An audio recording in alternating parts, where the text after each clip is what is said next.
So the matrix we can think of as being our reality-based program here, that we are learning from and taking from in that like-dislike sifting and sorting data for the evolutionary state of this third eye awakening, or that third brain coming into play. And everything that we're interacting with in this matrix, it's leading up to that third eye awakening. For instance, in that part where Neo is going out to fill in and he falls asleep on the computer, drained of energy, and the computer speaks and says, "Wake up, Neo," and types, "Follow the white rabbit."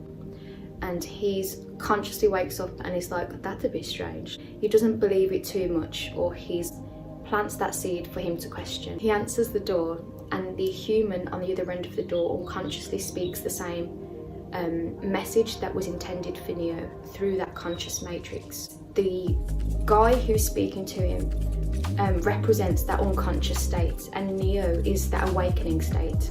It awakens something within, and he continued following that white rabbit down that conscious channel and feeling that interconnected relationship between two completely separate things.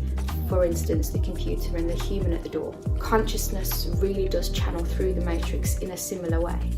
And this is why it is so important to regain that state of being, or that unit of space. Because everything is automated within the matrix, we can think of this as being your unit of space.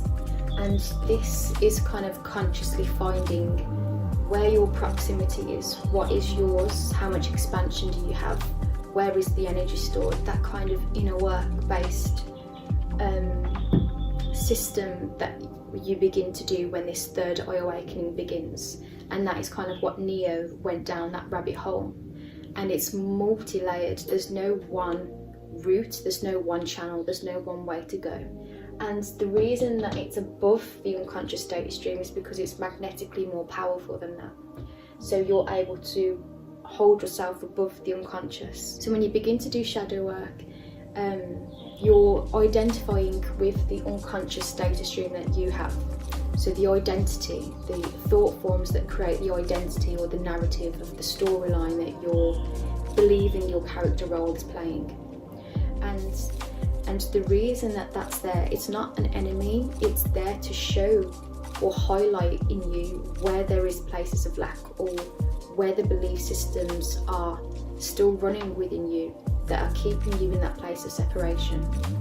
So the unconscious data stream from an unconscious point of view is kind of like that seemingly complete separation of this form to this form to this form to this form.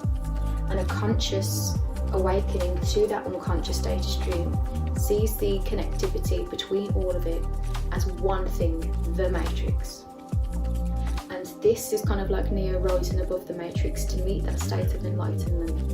And this is kind of like the unconscious guy at the door who speaks for the matrix, kind of like being imprisoned by the programs that you have running that operate underneath that system of awareness.